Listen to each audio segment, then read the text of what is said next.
Hello students, अभी तक class plus 11th में हमने क्वांटम नंबर्स के बारे में पढ़ लिया था।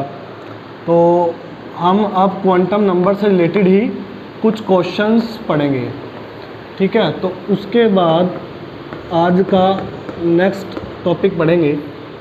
क्वांटम नंबर्स चार तरह के थे। एक प्रिंसिपल क्वांटम नंबर जिसको n से लिखते थे, एजीम्यूथल क्वांटम नंबर l से लिखते थे, मैग्नेटिक क्वांटम नंबर ml या m से लिखते थे, और स्पिन मैग्नेटिक या स्पिन क्वांटम नंबर जिसको हम s से लिखते थे।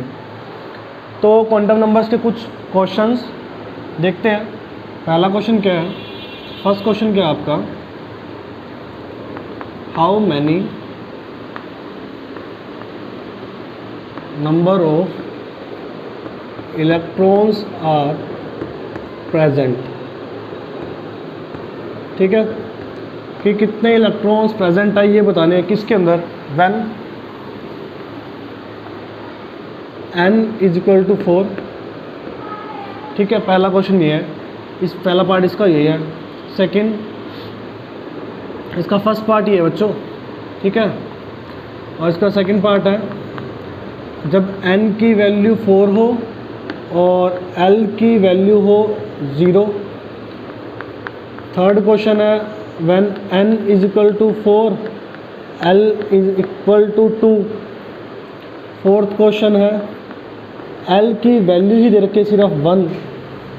फिफ्थ आपका पार्ट है when n = 4 या फिर n को ले लो आप 3 और ms की वैल्यू दे रखी है +½ एक और क्वेश्चन ले लो, l की वैल्यू है आपके पास 2 ले लो और ms या s की वैल्यू है आपके पास -½ अब ये कुछ अरेंजमेंट्स है इसमें बताने हैं कितने कितने नंबर ऑफ इलेक्ट्रॉन्स हैं, ठीक है। तो फर्स्ट का आंसर देखो, n की वैल्यू 4 है। n किसके बारे में बताता था? नंबर ऑफ शेल्स के बारे में, फोर्थ शेल के बारे में बता रहा है। फोर्थ शेल और नंबर ऑफ इलेक्ट्रॉन्स का पता कैसे चलता रहा? फोर्थ शेल में किस फॉर्मूले से? 2n² से। किससे पता चलता रहा? 2n² से। तो अगर आप 4 स्क्वायर करोगे 8 आएगा, 16 आएगा। 16 × 2 32 इलेक्ट्रॉन्स, ठीक है। अब बात करते हैं, जब n की वैल्यू 4 है, l की वैल्यू 0 है, तो इससे नोटेशन क्या बनेगी? ये देखिए, फोर्थ शेल है और ये बताता है सब शेल, और 0 की जब l की वैल्यू 0 थी तो s सब शेल होती थी। तो फोर्थ शेल में 4s सब शेल की बात कर रहा है और s सब शेल में 2 इलेक्ट्रॉन आते हैं, तो इसका मतलब 4s अरेंजमेंट बनती है और नंबर ऑफ इलेक्ट्रॉन्स कितने हैं? 2 इलेक्ट्रॉन्स। अब अगर बात करें थर्ड वाले की, n की वैल्यू 4 है, मतलब फोर्थ शेल है, और l की वैल्यू 2 है, और 2 से कौन सी सब शेल होती थी? d बच्चों। तो 4d सब शेल है, फोर्थ शेल की 4d सब शेल है, और 4d के अंदर कितने इलेक्ट्रॉन होते थे? 10 इलेक्ट्रॉन्स, ठीक है। अब सिर्फ l की वैल्यू बच्चों 1 दे रखी है। 1 का मतलब कौन सी सब शेल? 1 का मतलब p सब शेल, और p सब शेल में कितने इलेक्ट्रॉन आते हैं? आप लोगों को पता है कितने इलेक्ट्रॉन आते हैं? 6 इलेक्ट्रॉन, ठीक है। अब n की वैल्यू बच्चों 3 है, मतलब थर्ड शेल। थर्ड शेल कौन सी होती है? m shell. m शेल में कितने इलेक्ट्रॉन आते हैं? 18। लेकिन यहाँ पर ये जो क्वांटम नंबर है ये बताता है +½ +½ का मतलब, वैसे तो ms की 2 वैल्यू होती है, एक +½ और एक -½ चलो मैं यहाँ पर माइनस भी ले लेता हूँ। अब होगा क्या? थर्ड शेल में कितने इलेक्ट्रॉन है? 18 इलेक्ट्रॉन है। 18 इलेक्ट्रॉन है तो जिसमें से हाफ जो थे वो क्लॉकवाइज है और हाफ की डायरेक्शन एंटी क्लॉकवाइज है, ये बताता है। तो टोटल तो 18 इलेक्ट्रॉन है। अगर तो मैं सिर्फ +½ रखता हूँ तो कितने इलेक्ट्रॉन्स हो जाएंगे? उसका हाफ, 9 इलेक्ट्रॉन्स। कितने इलेक्ट्रॉन्स हो जाएंगे? 9 इलेक्ट्रॉन्स हो जाएंगे, जिनकी डायरेक्शन क्लॉकवाइज या फिर एंटी क्लॉकवाइज है। अगर माइनस होता तो मैं 18 इलेक्ट्रॉन लिख देता। अब l की वैल्यू 2 के लिए कौन सी सब शेल है बच्चों? l की वैल्यू जब 2 थी तो d सब शेल, और d सब शेल में 10 इलेक्ट्रॉन आते हैं, लेकिन आधो सिर्फ हाफ इलेक्ट्रॉन्स की बात कर रहा है ये। तो हमारे पास कितने इलेक्ट्रॉन्स हुए इसमें, इस अरेंजमेंट में? 5 इलेक्ट्रॉन्स। तो इस तरह से आप नंबर ऑफ इलेक्ट्रॉन्स को निकाल सकते हैं on the basis of quantum numbers. तो हम नेक्स्ट क्वेश्चन की ओर बढ़ते हैं। तो नेक्स्ट क्वेश्चन क्या रहेगा, या फिर 1-2 क्वेश्चन और ट्राई कर लेते हैं। देखिए, जैसे कि 7th क्वेश्चन, n की वैल्यू दे रखी है 2, l की वैल्यू दे रखी है 1. How many electrons are possible in this arrangement? 2 और 1 से क्या बनता है? 2 तो सेकंड शेल को बताता है और 1 सब शेल है। 1 सब एल के लिए 1 है तो p सब शेल है, और सेकंड शेल की 2p सब शेल। और इसके अंदर कितने इलेक्ट्रॉन्स आते हैं बच्चों? 6 इलेक्ट्रॉन्स। कितने इलेक्ट्रॉन्स आते हैं? 6 इलेक्ट्रॉन्स। तो इस तरीके से आप नंबर ऑफ इलेक्ट्रॉन्स के बारे में बता सकते हैं। नेक्स्ट क्वेश्चन क्या रहेगा मेरा? तो ये फर्स्ट क्वेश्चन जो हमने इस तरह के क्वेश्चन किए बहुत इजी हैं। और अब हमारे पास क्या क्वेश्चन बचते हैं कि कुछ अरेंजमेंट्स लिखूंगा मैं क्वांटम नंबर्स की, आपने बताना है कि कौन सा इसमें पॉसिबल है और कौन सा पॉसिबल नहीं है। ठीक है, which are possible in this arrangement, in this arrangement. कौन सा क्वांटम नंबर अरेंजमेंट में पॉसिबल है और कौन पॉसिबल नहीं है। ठीक है, which are possible in this arrangement and which are not. तो क्वेश्चन रहेगा मेरा फर्स्ट, n की वैल्यू मैंने ले ली 1, l की वैल्यू ले ली 0, ml की वैल्यू ले ली मैंने 0 और ms की वैल्यू ले ली मैंने +½ ठीक है। सेकंड बच्चों क्वेश्चन रहेगा, n की वैल्यू ले ली मैंने 2, l की वैल्यू ले ली मैंने 2 और ml की वैल्यू ले ली मैंने 0, ms की वैल्यू ले ली मैंने ±½ ठीक है। थर्ड बच्चों, n की वैल्यू ले ली मैंने 3, l की वैल्यू ले ली मैंने 0, ml की वैल्यू ले ली मैंने 1, ms की वैल्यू ले ली मैंने ±½ ठीक है। फोर्थ, n की वैल्यू ले ली मैंने 4, l की वैल्यू ले ली मैंने 3, ml की वैल्यू ले ली बच्चों मैंने -3, -2, -1, 0, +1, +2, +3 और ms की वैल्यू बच्चों ले ली मैंने ±½ तो चलो पहले इन्हीं की बात करता हूँ मैं। फर्स्ट देखना, अगर n की वैल्यू फर्स्ट शेल है और फर्स्ट शेल से यहाँ से पता चलता है कि n की वैल्यू 1 है तो l की वैल्यू क्या होगी? 0 ठीक है। अब हमने आपको बताया था जो ये एजीम्यूथल क्वांटम नंबर होता है इसकी वैल्यू हमेशा प्रिंसिपल क्वांटम नंबर से कम होती है। तो ये फर्स्ट शेल है और फर्स्ट शेल का ये बताता सब शेल, तो 1 है सब शेल तो बनती है। आगे देखो, अब ml की वैल्यू l पे बेस्ड होती है, अगर l के लिए 0 है तो ml की वैल्यू 0 होगी ठीक है। अब ms की 2 वैल्यू होती है तो +½ या -½ +½ है तो +½ है, इसका मतलब ये अरेंजमेंट पॉसिबल है। तो ये क्या है? पॉसिबल। तो इस पे हम क्या कर देते हैं? टिक मार्क, ये पॉसिबल है। अगले की बात करते हैं, n की वैल्यू 2 और l की वैल्यू भी क्या है? 2। तो n और l की वैल्यू, ये सेकंड क्वेश्चन में बच्चों याद रखना क्या कि n और l की वैल्यू कभी भी इक्वल नहीं होती।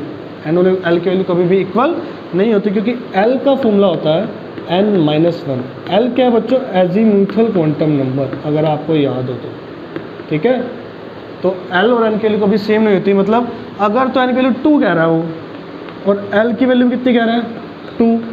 चलो ये सेकंड शेल है और 2 से कौन सा सब शेल आता है? d। तो 2d तो पॉसिबल है ही नहीं, मतलब 2d पॉसिबल नहीं है।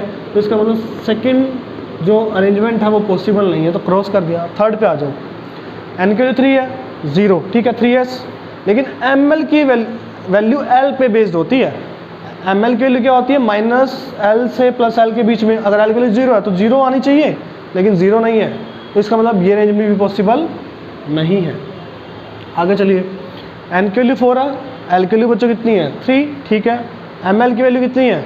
अब अगर l की वैल्यू 3 है तो ml की वैल्यू -3 और +3 के बीच में कुछ भी हो सकती है, तो सभी है तो ठीक है। ms की वैल्यू +-½ इसका मतलब ये अरेंजमेंट पॉसिबल है। तो इस तरीके से आप, अगर आपने रूल्स अच्छे तरीके से पढ़ रखे हैं तो आप बता सकते हैं कौन सी अरेंजमेंट पॉसिबल है और कौन सी अरेंजमेंट पॉसिबल नहीं है। तो इस तरह के क्वेश्चन आप से क्वांटम नंबर्स में पूछे जाएंगे। आगे बढ़ते हैं बच्चों। अब नेक्स्ट हमारा क्या टॉपिक है आज का? वो है शेप्स। शेप्स किसकी? एटॉमिक ऑर्बिटल्स की।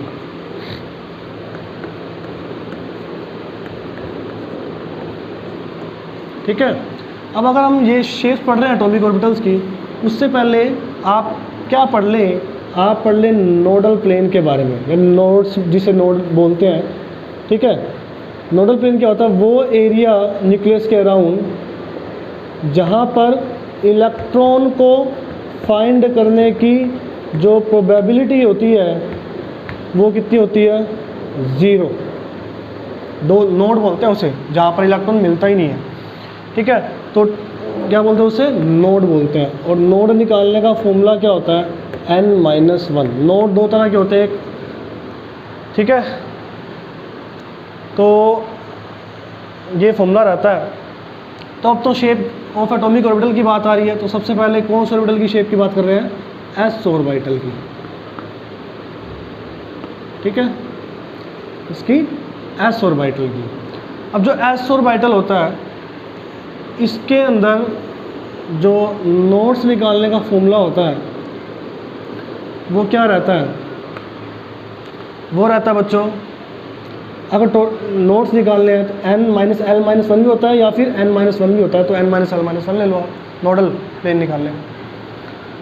तो अगर मुझे शेप, और एस ऑर्बिटल की शेप कैसी होती है बच्चों? स्फेरिकल। कैसी होती है? स्फेरिकल, ठीक है। अगर मुझे ऑर्बिटल फर्स्ट 1s की शेप बनानी है, स्फेरिकल है, ये न्यूक्लियस हो गया और ये स्फेरिकल, इसकी शेप बन गई। मतलब इस न्यूक्लियस के अराउंड इस एरिया में इलेक्ट्रॉन को फाइंड करने की प्रोबेबिलिटी क्या होगी? मैक्सिमम, ठीक है। तो n-1 फॉर्मूला भी होता है और n-l-1 भी होता है। तो अब अगर मुझे इसके अंदर नोड्स निकालने हो तो कैसे निकालोगे? नोड निकालने का फॉर्मूला देखो, n की वैल्यू कितनी है? 1। अब l की वैल्यू कितनी होती है? अगर s ऑर्बिटल हो तो l की वैल्यू कितनी होती है? 0। 1 - 0 - 1 कितना निकला? तब भी 0 ही निकला, ठीक है।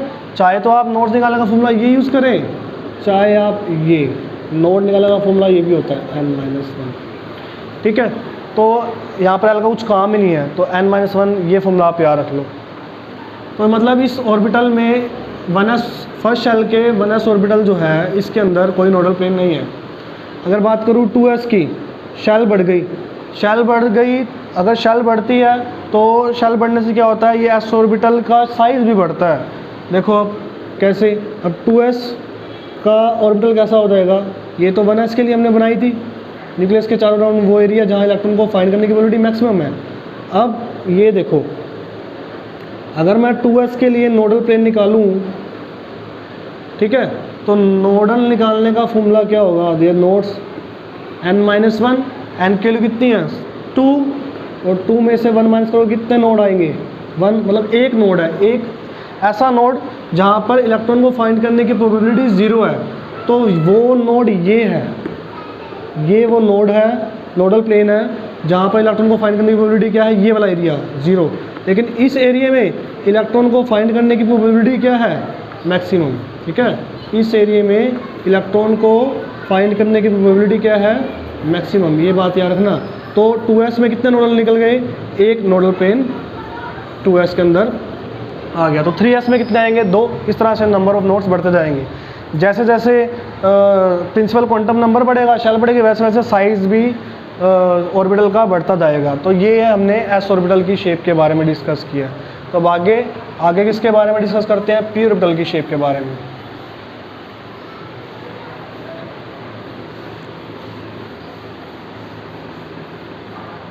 अब किसकी शेप की बात कर रहे हैं? p ऑर्बिटल की। कैसी शेप होती है? डम्बल शेप होती है, ठीक है, डम्बल शेप होती है। p के कितने ऑर्बिटल होते हैं बच्चों? आपको पता है 3 ऑर्बिटल होते हैं, px, py और pz। और सेम नोड निकालने का formula, total number of node निकालने का फॉर्मूला n-1। लेकिन अगर नोडल प्लेन निकालना तो n-l-1, ठीक है। तो अगर मुझे 2px, पहले तो px, py, pz की शेप देख लो। इसको मान लो ये x एक्सिस है, ये y एक्सिस है, और ये कौन सी एक्सिस है? z। तो px की शेप डम्बल होती है। डम्बल किस तरह की होती है? इस तरह की।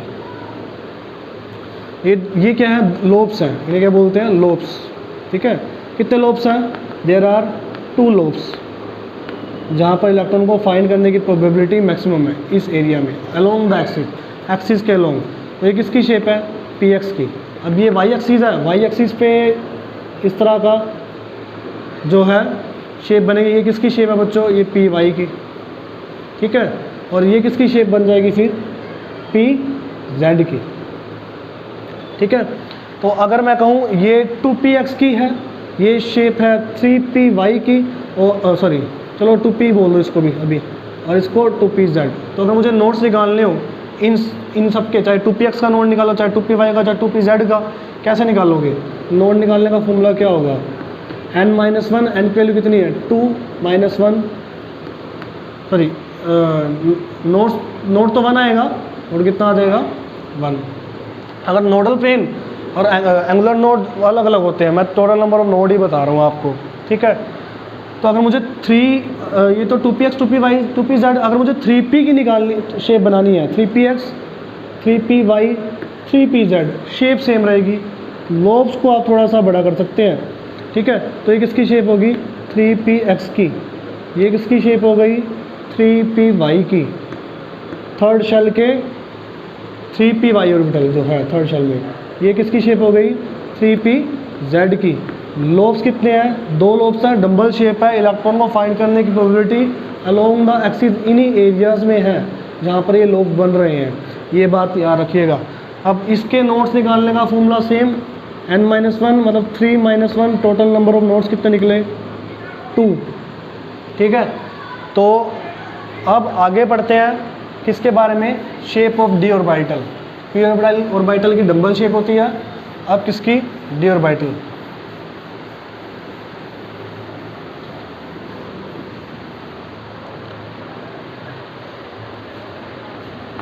डी ऑर्बिटल जो डी सबशेल में डी ऑर्बिटल होते हैं 5 होते हैं, कौन कौन से? D X Y, D Y Z और डी जेड एक्स, और 2 होते हैं D X square Y square और डी जेड स्क्वायर। अब इन तीनों की शेप सेम रहती है, बस एक्सिस अलग अलग करते रहे आप, ये एक्स एक्सिस ये वाई एक्सिस, ठीक है। लेकिन ये बिटवीन द एक्सिस लोब्स बनते हैं। यही शेप डी एक्स वाई की है, यही शेप किसकी है? डी वाई जेड की, और यही शेप किसकी है? डी जेड एक्स की, ठीक है। तो आप कुछ भी लिख दें, चाहे डी एक्स वाई लिख दें, लेकिन एक्सिस चेंज होगी। ये एक्स वाई, फिर इसको वाई बोल दे, ये जेड एक्स, कुछ भी कोई भी एक्सिस ले लें, ठीक है। तीनों की शेप जो है सेम रहेगी, ठीक है। D X square minus Y square की क्या होती है? एक एक्स एक्सिस एक वाई एक्सिस है, इसकी ऑन द एक्सिस लोब्स बनते हैं। क्या बनते हैं? On the axis. ये होती है D X square minus Y square की।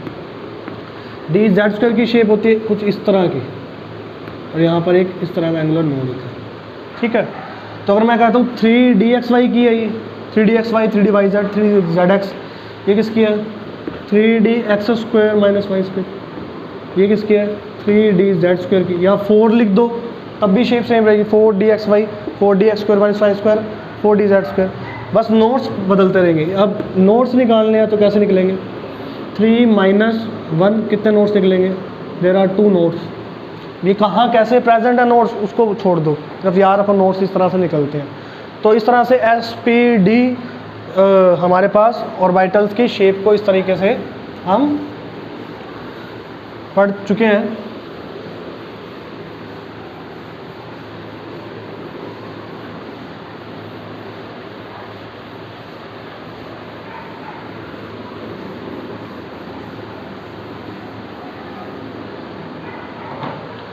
तो सर आज के लिए हम इतना ही करते हैं, बाकी का जो कंसेप्ट होगा वो नेक्स्ट लेक्चर में हम डिस्कस करेंगे।